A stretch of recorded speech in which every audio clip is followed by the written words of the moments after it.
શું નામ છે મારા ભાઈ તમારું? યુસુફ જમાલ કેસુર, કયા ગામ રહેવાનું?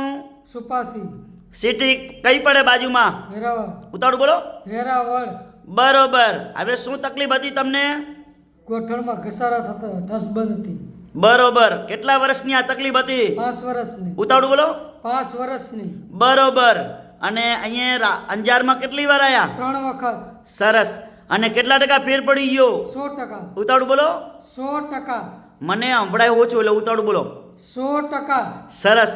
અને અમારું કામકાજ તમને કેવું લાગ્યું? સારામાં સારું. સરસ. લો, આટલો સમય આલ્યો, ખૂબ ધન્યવાદ માનું છું. આજે તારીખ છે 23/9 મહિનો 2025. હવે એમના ભેરા ભાઈ આવ્યા છે, આપણે થોડીક એમનાથી ચર્ચા કરીએ કે આ ભાઈને કેવી રીતે તકલીફ હતી, એટલે લોકોને એમની જમાતને બધાને આપણને ખબર પડે. શું નામ છે ભાઈલું તમારું? મારું નામ કરીમ ઇબ્રાહિમ કબીરાણી. બરોબર. કયા ગામ રહેવાનું? ઉપાસી, સિટી કઈ પડે બાજુમાં? વેરાવળ સિટી. બરોબર. આ ભાઈ તમારે અમારા ભાઈ બનશે અમારા ગામના યુસુફભાઈ જમાલભાઈ કેસુર. અને આમને શું થતું, તકલીફ બધી જણાવો. એને 5 વર્ષથી પગનો ઘસારો હતો. બરોબર. અને અહીંયા અંજારમાં કેટલી વાર લઈને આવ્યા? 3 વખત. કેટલા ટકા ફેર પડી ગયો? 100%. અને અમારું કામકાજ કેવું લાગ્યું તમને? 100% સારું. હે? 100% સારું. સરસ. લો, અને તમારી બાજુ અમારું કેવું નામ કાજ છે? તમારું નામ અમારું બહુ સારામાં સારું. એમને? હા. સરસ. લો, આ ભાઈ આટલો સમય આલ્યો, ખૂબ ધન્યવાદ માનું છું. અને મારું અંજારમાં ઓફિસ છે, 2 દિવસ ચાલુ હોય છે, સોમવાર અને મંગળવાર 9 થી 2 વાગ્યા સુધીનો ટાઈમ છે. દિવાળી પછી ટાઈમ વધી જશે અને સમય એકાદ વધારી નાખશું, એટલે લોકોને તકલીફ પડશે નહીં. હવે મારું કામકાજ છે, જૂનામાં જૂનો શરીરમાં દુખાવો હોય તો પણ એની સારવાર કરી આપવામાં આવશે. અને મગજથી કરી અને પગના તળિયા સુધી કોઈ પણ જાતની મણકાની નીચે નસ દબાતી હશે તો પણ સારવાર કરી આપવામાં આવશે. સંધિવા એટલે બધા આધા પકડાય ને આપણા શરીરના, એને કહેવાય સંધિવા. એની પણ સારવાર કરી આપવામાં આવશે. અને આપણે કહેવાય એડીની પાછળ ઘણા લોકો મને પ્રશ્ન કરે છે, સાહેબ એડીની પાછળ હાડકું વધે છે, એટલે કોઈ હાડકું વધવાની કોઈ શક્યતા હોતી નથી. એ પણ આપણી જોડે સારવાર થઈ જાય છે. અને જૂનામાં જૂનો આપણે વાત કરીએ હિન્દુસ્તાનની અંદર આજે કે ઘૂંટણનો ઘસારો 50 થી 60 વર્ષ સુધીનો ઘસારો હોય અને વગર ઓપરેશને મટાડી આપવામાં આવશે. એટલે આપણી આ બધી દવા છે ને એકદમ દેશી દવા છે. પહેલાં મારા બાપ દાદા કહેતા વૈદ્ય જ હતા, અને અત્યારે આ કળિયુગની અંદર વૈદ્ય જ છે. અત્યારે અમારી જોડે જે લોકોએ લાખો માણસોએ અમારી દેશી દવા વાપરી છે. અમારી દેશી દવામાં કોઈ જાતની ગેરંટી આપતો નથી હું. અને ઘણા લોકો પૂછે, સાહેબ ગેરંટી છે? 3-4 વાર ફોન કરી અને ભોડા કૂટે. એટલે હું પોતે જ મીડિયાના માધ્યમમાં કહું છું કે મારી દેશી દવા છે. પહેલાંય મારા બાપ દાદા દેશી દવા કરતા, અને અત્યારે પણ હું દેશી દવા કરી આપું છું. એને કહેવાય વૈધ. એટલે મારી કોઈ દેશી દવામાં ગેરંટી નથી. મારું એટલું કહેવાનું છે, મીડિયાના માધ્યમથી સૂચનાનો અમલ કરી લો બધા મિત્રો, કે જે લોકો મહેનત કરે છે ને એને ફળ જરૂર મળે છે. આજે હું તમને આપું છું કોર્સ, એ કોર્સ તમે મહેનત કરો એટલે તમને 100% રિઝલ્ટ મળશે.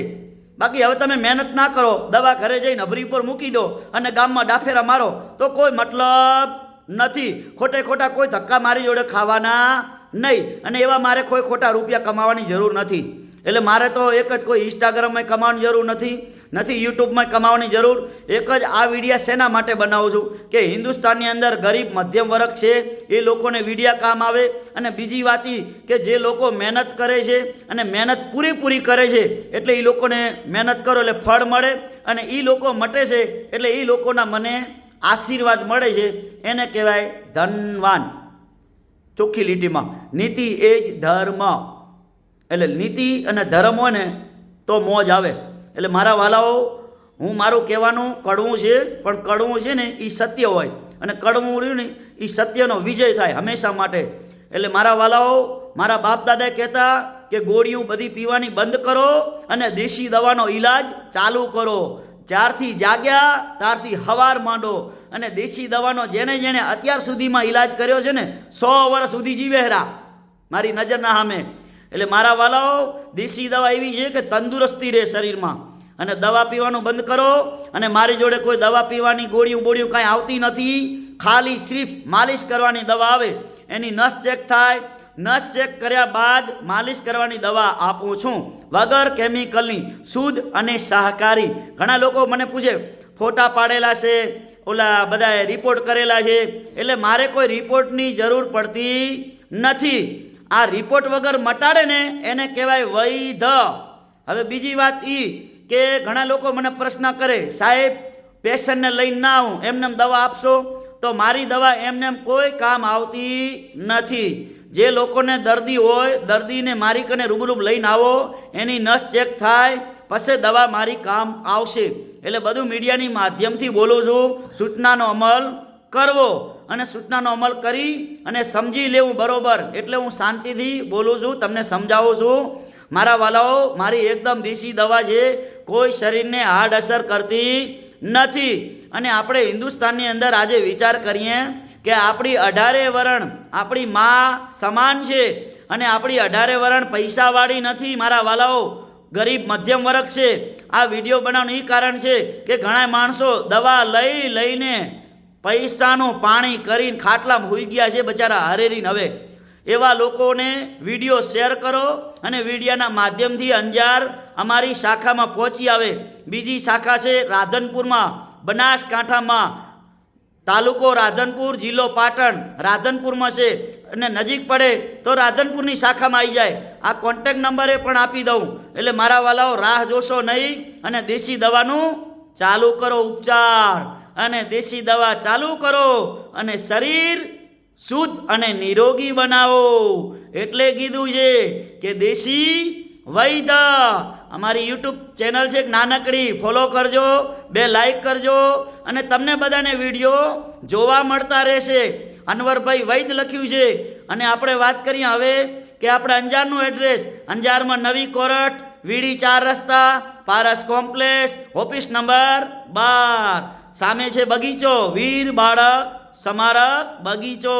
નાના નાના છોકરાને ફરવાનો બગીચો છે. એટલે તમે મિત્રો બધાએ બગીચામાં છોકરાને ફરવા લઈને આવજો, ઘરવાળીને લઈને આવજો. એટલે ઘરવાળા છોકરા રાજી થઈ જાય, મોજમાં આવી જાય. એટલે આપણું એડ્રેસ છે વીડી ચોકડી પર, ગમે એને પૂછો. એટલે અનવરભાઈ વૈદ પ્રખ્યાત છે, કચ્છમાં 1 નંબર મારા વાલાઓ.